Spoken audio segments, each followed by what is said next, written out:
बिस्मिल्लाहिर्रहमानिर्रहीम। मैं हूं शहजाद चौधरी मारगला न्यूज़ के साथ। उम्मीद है आप बखैर होंगे, खुशो खुर्रम होंगे। आज हम बात करेंगे कि केपी में जो वज़ीर आला के लिए उम्मीदवार आ रहे हैं पाकिस्तान तहरीक इंसाफ की तरफ से, अली अमीन गंडापुर साहब, वो नामजद वज़ीर आला हैं। अब उन पर आपको पता है नाजरीन के कई तरह के इल्ज़ामात हैं और उनकी शख्सियत बज़ाते ख़ुद एक मुतनाज़ शख्सियत है, लेकिन उन पर दूसरी तरफ उन पर कई एक मुकदमात चल रहे हैं 9 मई के हवाले से। तो क्या अगर वो वज़ीर आला आते हैं तो जो तहरीक इंसाफ है उसका सिस्टम चल पाएगा इस्टेब्लिशमेंट के साथ, या मज़ीद लड़ाई की तरफ जो है ना वो मामला जाएंगे, और जो वफाक में हुकूमत बनने जा रही है उसके साथ उसके मामला किस तरह के होंगे, इस हवाले से हम बात करते हैं ऐसी अपने तजिया निगार जो सैयद जुल्फ़िकार अली शाह साहब से। अस्सलाम वालेकुम शाह जी। वालेकुम सलाम साहब, क्या हाल है? कैसे हैं जी? अल्हम्दुलिल्लाह, आप सुनाएं? ठीक अच्छा, बिल्कुल अल्लाह का करम। शाह जी, पाकिस्तान तहरीक इंसाफ ने केपी के वज़ीर आला के लिए अली अमीन गंडापुर का नाम दिया है। आपको पता है वो तहरीक इंसाफ के बड़े हार्ड लाइनर जो है ना वो वर्कर और इमरान खान के साथी हैं। उनकी ज़बान, वो किस तरह अपनी ज़बान इस्तेमाल करते रहे हैं, क्या किस तरह की वो मुतनाज़ शख्सियत है। तो क्या एक ऐसे शख्स को बतौर वज़ीर आला जो है वो निज़ाम को चला सकेगा या तहरीक इंसाफ के लिए कुछ सॉफ्ट कॉर्नर पैदा कर सकेगा? जो सब एक चीज़ तो मैं आपको बता दूं कि खान साहब से इसी तरह के नाम की तवक्को थी, कम से कम मुझे बिल्कुल इसी नाम। इसलिए कि खान साहब की मिसाल ये है कि आपके पास फ़र्ज़ करें, मुझे पता है कि आपकी जेब के अंदर 100 रुपये से ज़्यादा नहीं है, लेकिन मैं 50 बंदों के अंदर बैठ के ना तो आपसे 10,000 रुपये मांगूंगा। ठीक है, अगर मुझे पता हो कि आपकी जेब में 10,000 रुपये हैं तो फिर मैं लाख मांगूंगा। जब आप कहेंगे कि मेरे पास नहीं है तो फिर मैं आपको बदनामी का एक बयानिया बना लूँगा, और बयानिया बनाने में वो मास्टर है। ठीक है जी। अच्छा, यहाँ पे आपने अली अमीन गंडापुर साहब की जो बात की है ना कि उन्हें वज़ीर आला बनाने की, तो और फिर 9 मई के हवाले से जो उनके ऊपर इल्ज़ाम आते हैं और उनके ऊपर जो केसेस चल रहे हैं, तो थोड़ा सा ना मैं आपको माजी में लेके जाना चाहता हूँ। आपको पता है कि 80 की दहाई के अंदर अफगान वार जो हुई थी जी, उसके अंदर जनरल ज़िया साहब की जो गवर्नमेंट थी और 11 साल का उनका एक अपना पॉइंट ऑफ व्यू था।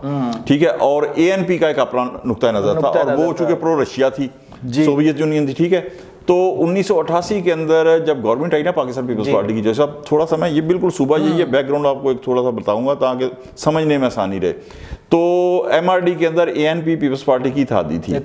गवर्नमेंट के अंदर भी ANP पीपल्स पार्टी की इत्तेहादी बनी, लेकिन इस शर्त के साथ कि गवर्नर उनका होगा। ठीक है, लेकिन एस्टेब्लिशमेंट ने गवर्नर उनका नहीं आने दिया, क्योंकि उन्होंने कहा कि भाईजान ये जो जंग लड़ी है खैबर पख्तूनख्वा के अंदर ही तो हम इसकी मेन सब कुछ कैंपिंग सब जो कुछ भी है, तो इसका मतलब ये है कि अगर इनका, क्योंकि उस वक्त 1988 तक अभी रशियन फौजों जो था उसका, उनका जी इसका मतलब ये हुआ कि तमाम मालूमात हम प्लेट में रख के सोवियत यूनियन को दे देंगे। हाँ जी, बिल्कुल, क्योंकि सोवियत यूनियन का शराधा तो 90 में बिखरा ना था, 89 में। हाँ जी, बिल्कुल। तो उन्होंने वो नहीं आने दिया गया था। रिजल्ट ये हुआ था कि नो कॉन्फिडेंस मूव जो 1989 के अंदर आई थी, तो ANP जो थी पीपल्स पार्टी की गवर्नमेंट से अलहदा हो गई थी। वो कि वो मूव नाकाम हो गई थी, लेकिन अलहदा हो गई थी। ठीक है, अब अली अमीन गंडापुर का आपने जो जिक्र किया ना, तो सबसे पहले तो मैं, अगर उनका नाम नॉमिनेट हुआ है तो नालायकी है एस्टेब्लिशमेंट की खुद, इसलिए कि मई को गुजरे हुए आप ये देखें 7-9 माह हो गए। ठीक है, 9 माह के अंदर वीडियोस मौजूद हैं, ऑडियोज मौजूद हैं, हर चीज़ मौजूद है, सब कुछ चल रही है, पूरी दुनिया को पता चल रहा है कि कौन सा तहरीक इंसाफ का लीडर कहाँ किस मुकाम पे क्या है।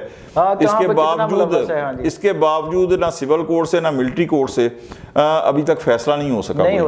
तो इसका जिम्मेदार कौन है? इसके जिम्मेदार इमरान खान तो नहीं है, इसकी जिम्मेदार तहरीक इंसाफ तो नहीं है। ठीक है, इमरान खान को एक केस के अंदर सजा हुई, वो नाहल हुए, उन्हें कोर्ट ने कहा कि जी आप इलेक्शन नहीं लड़ सकते। दूसरे जितने हैं, चाहे वो परवेज अलाई थे, चाहे यास्मीन राशिद थी, या और जो उनके थे, उन्हें अंडर ट्रायल थे, अंडर उनकी मकसद रिटर्निंग अफसरों की सतह तक कागजात नामजदगी मुस्तरद हुए, लेकिन कोर्ट में रिलीफ मिल गया उनको। ठीक है, तो ये एक तो ये है कि उन्हें अगर प्रॉपर तरीके से अगर वक्त के ऊपर हो जाता तो इस नौबत यहाँ तक इलेक्शन लड़ने तक नहीं पहुंचती थी। ठीक है, अब जो उन्होंने अली अमीन गंडापुर साहब को नॉमिनेट कर दिया चीफ मिनिस्टर खैबर पख्तूनख्वा के लिए, तो ये खुला जिसे कहते हैं ना जंग वो है। ठीक है, अच्छा, वो कहते हैं क्या कर सकते हैं भैया आप उनके खिलाफ? जेल में रखेंगे ना। अच्छा, जेल में आप दूसरे लोगों को रखते थे तो माजी का तजर्बा देखे ना कि जेल में जरदारी साहब गए तो उनकी जुबान कटी जी। ठीक है, और माशाल्लाह खान साहब अगर जेल में हैं तो उनके 8 सेल हैं जो छोटे छोटे कमरों के ऊपर हैं। एक में ड्राइंग रूम है, एक में बेडरूम है, एक में उनका किचन है, एक में उनका जनाबे वाला वो वर्जिश करने का कमरा है। 25 बाई 80 फुट का उनका आता है, जिसके अंदर वो साइकिल उनको मिली हुई है वर्जिश के लिए, वो करते हैं। ठीक है, तो ये मैं नहीं कह रहा, ये इरशाद भट्टी साहब जो पूरे मंसून के किस्म के है ना, उन्होंने बहुत करीबी है, उन्होंने बताया। तो सख्ती तो उनके ऊपर नहीं है ना कि ठीक है, तो वो प्रो एंटी स्टैब्लिशमेंट अगर स्टांस लेते भी हैं, यानी आप ये देखें कि पीपल्स पार्टी ने लिया तो भुट्टो साहब को फांसी हुई 11 साल तक है, उनको उनके ऊपर ऐसा नहीं है। तो अगर अली अमीन गंडापुर साहब बनते हैं तो जाहिर है कि ये एक प्रॉब्लम होगी स्टैब्लिशमेंट के लिए, और इस हिसाब से भी होगी कि जिस तरह मैंने कहा ना कि खान साहब का जो एक माइंड सेट है, वो कराची जाते थे तो मुराद अली शाह साहब ने खुद बताया कि मैं as a chief minister protocol जाना, तो खान साहब मना कर देते थे चीफ मिनिस्टर सिंध को, हालांकि वो भी अवाम का मुंतखब करता है। ठीक है, ये तो अब अगर पीएम जाता है इसी बात पे मैं, ठीक है, तो सर जो खान साहब का माइंडसेट है या जो अब उनका बन गया हुआ है, तो क्या अली अमीन गंडापुर साहब वज़ीर आज़म के इस्तकबाल के लिए आएंगे, या एक और इससे भी ऊपर आप करें ना कि ये तो एक चलो ठीक है नहीं आए, सर जब 2022 के अंदर इस्लामाबाद के ऊपर चढ़ाई हुई थी, तो क्या खैबर पख्तूनख्वा की पुलिस नहीं थी? हाँ बिल्कुल थी। क्या जमान पार के ऊपर खैबर पख्तूनख्वा की पुलिस नहीं थी? गिलगित बल्तिस्तान की पुलिस किस कैपेसिटी में आई हुई थी? किसी असूल किसी ज़ाब्ते के तहत नहीं थी ना सर। ठीक है, तो अब अगर वहां पे बनती है और अली अमीन गंडापुर साहब आते हैं जो कि हार्डलाइनर हैं, ठीक है, तो सर उसके अंदर एक प्रॉब्लम क्रिएट होगी। प्राइम मिनिस्टर जाएंगे उनकी, और प्राइम मिनिस्टर ही नहीं किसी फेडरल की, हत्ता कि आप अगर ये देखें कि 2000 नवाज शरीफ साहब के दौर के अंदर आपको पता है कराची के अंदर FIA ने बहुत सारी कार्रवाइयां की थी, डॉक्टर आसम को भी उठाया था, ठीक है, निसार मुराई को भी उठाया था। ठीक है, तो अब मेरा अपना ये ख्याल है कि अगर अली अमीन गंडापुर साहब बनते हैं वज़ीर आला, तो वफाक के साथ खुली खुली जंग होने का चांस है, और फेडरल एजेंसी भूल जाएं कि आप वहां पे कोई कार्रवाई कर सकती है।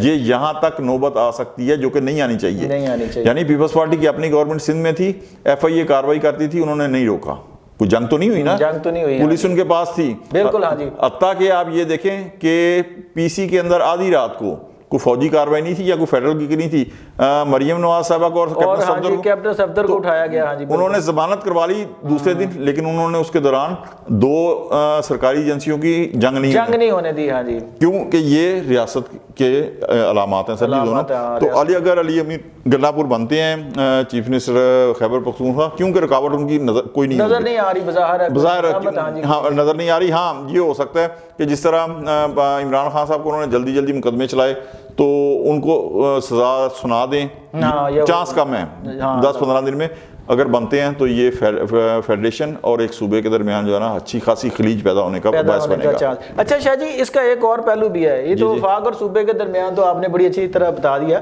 खुद तहरीक इंसाफ के लिए कितना नुकसानदेह है कि अगर वो किसी ऐसे बंदे को लगाएं जो थोड़ा सा मुफाहमत की तरफ मायल हो, वो वफाक के साथ या एस्टेब्लिशमेंट के साथ कोई मौका पैदा करे, ताकि देखें सियासत जो होता है ना, वो कहते हैं बहते पानी का नाम है, वो मिल बैठने से बात करने से रास्ते निकलते हैं। तो क्या ऐसा बंदा को ये इसकी नामजदगी अली अमीन की खुद उसके खिलाफ नहीं जाएगी, उसके जो है नहीं सर, ये भूल जाए, ये मकसद आप कह रहे हैं ना जी, क्या आप ठीक रहे हैं 100% ठीक है कि ये उसके खिलाफ जाएगी, लेकिन ये चीज खान साहब के यानी कह रहे हैं उनकी किताब में है ही नहीं है। अच्छा, वो कहते हैं माइट इज राइट, क्योंकि वो कहते हैं देखे ना बात उनकी बड़ी ठीक है कि अभी वो जेल में थे, कोई तहरीक नहीं चली, कोई जलसा नहीं हुआ, कुछ नहीं हुआ, कैंडिडेट्स नहीं हुए, उनका निशान छीन लिया, हर जमात खत्म, लेकिन वो जेल में रह के उन्होंने इतनी अक्सरियत ली ना, तो पहले जो उनका माइंड था हवाओं में, अब तो माशाल्लाह उनकी कोई जगह ही नहीं है ना उसकी, तो फिर ठीक है, तो वो कहते हैं बाढ़ में जाए सब कुछ,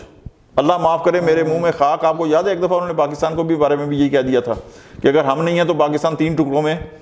हाँ जी बिल्कुल, अल्लाह माफ करे मेरे मुंह में खाक, ये उनका। तो सर उनकी नज़र में ये कोई बात, इस बात की कोई अहमियत नहीं है कि उनकी किसी के साथ तलक बिगड़ते हैं, क्यों कि वो समझते हैं, और मैं सच्ची बात आपको बताऊं कि वो उनका जो माइंडसेट मुझे नज़र आता है, वो कहते हैं कि जिस हद तक जंग होगी ना, तो जंग में वो ज़्यादा जो है ना वो आगे लड़ेंगे, तो उनके लिए वो समझते हैं ये बेहतर मौके हैं। वो जब से आए हैं 2013 के इलेक्शन के बाद धरना इंतशार की सियासत। इंतशार की सियासत सर वो कहते हैं मैं हूं तो ठीक है, मैं नहीं तो कोई भी ना हो, कोई भी ना आए, ठीक है। वरना अगर इलेक्शन सॉरी जब वो इक़्तिदार में थे तब भी तो इत्मीनान नहीं ना आया, नहीं तब नहीं भी आया। वो बस मैं ना मानूं, मैं ना छोड़ूंगा और मैं ये कर दूंगा, तो उन्होंने किया भी कर दूंगा, वही होता रहा ना। इसके बदले में आप देखें कि 1988 में पीपल्स पार्टी को इलेक्शन पता था, दांगली चली स्मूथ। 90 में जुल्लू फिरा पता था, और इत्तेफाक चौधरी साहब की अदालत में उन्होंने कहा कि जी दिए के पैसे साबित हुआ, उन्होंने कोई ये नहीं कि डेडलॉक मुल्क के अंदर डाल दिया। लेकिन खान साहब की जो तर्ज सियासत है वो बिल्कुल अलग है। वो कहते हैं कि अगर 13 इत्तेहादी मेरे साथ है ना तो वो दूध के दुल्हे में है, अगर वो पीडीएम के साथ चले जाते हैं तो उनसे बड़ा चोर कोई नहीं है। ये उनका माइंडसेट है, और यही माइंडसेट उनके आगे जो मानने वाले हैं ना उनका भी यही माइंडसेट है। यानी ਤੁਹਾਡਾ ਕਹਿਣ ਦਾ ਮਤਲਬ ਇਹ ਹੈ, ਪੰਜਾਬੀ ਜਿਹਨੂੰ ਕਹਿੰਦੇ ਨੇ ਤੁਹਾਡਾ ਕੁੱਤਾ ਕੁੱਤਾ ਤੇ ਮੇਰਾ ਕੁੱਤਾ ਟੋਮੀ। हाँ बिल्कुल ऐसा नहीं, ਤੁਹਾਡਾ कुत्ता टॉमी है तो मेरा कुत्ता कुत्ता है, ਤੁਹਾਡਾ कुत्ता टॉमी है। हाँ, खान साहब का कुत्ता टॉमी है। खान साहब का कुत्ता टोमी। वो किसी को जो है ना, मैं आपको बताऊं, वो समझते ही नहीं है कि वो समझते हैं कि मैं पाकिस्तान का नहीं, इस वक्त पूरी दुनिया का। यानी आप ये देखें इतना कि आप जैसा समझे सही कि जो बाइडन ने उनके कॉल अटेंड नहीं की, हाँ बिल्कुल, उस बेस के ऊपर उन्होंने अमेरिका में खाली बयानियां बना लिया बिल्कुल इस एक के ऊपर। वो कहते हैं मैं जो अमेरिका से बड़ा लीडर हूं। तो ये अब अच्छा, फिर बड़ी बात पता क्या है कि बातें करोड़ों की, दुकान पकौड़ों की। कि खान साहब ये बताएं कि उनके क्रेडिट के ऊपर काम किया है। बस 9 साल उन्होंने खैबर पख्तूनख्वा में लगाए ना। हाँ जी, लगाए हैं। क्या काम किए? 4 साल उन्होंने फेडरल में लगाए, काम क्या किया? बस यही तो बात है सर। अच्छा नाजरीन, आपने सुना कि इस वक्त क्या मसाइल पेश आ सकते हैं अगर अली अमीन गंडापुर साहब वज़ीर आला KP बनते हैं। तो ये तो आने वाला वक्त बताएगा कि उनकी नामजदगी या वो बतौर वज़ीर आला किस तरह का किरदार निभाते हैं, खुद तहरीक इंसाफ के लिए कितना फ़ायदेमंद साबित होता है, या रियासती अमूर जो हैं वो किस तरह चलाए जाते हैं। ये तो आने वाला वक्त ही बताएगा। उम्मीद है हमारा ये व्लॉग आपको पसंद आएगा। अगर आपको हमारे व्लॉग्स पसंद हो तो इनको लाइक और शेयर और हमारे चैनल को सब्सक्राइब कर दें, ताकि ये इन्फॉर्मेशन, ये वीडियोस दूसरे लोगों तक भी पहुंच सके। अपना बहुत ख्याल रखिएगा। अल्लाह हाफिज़।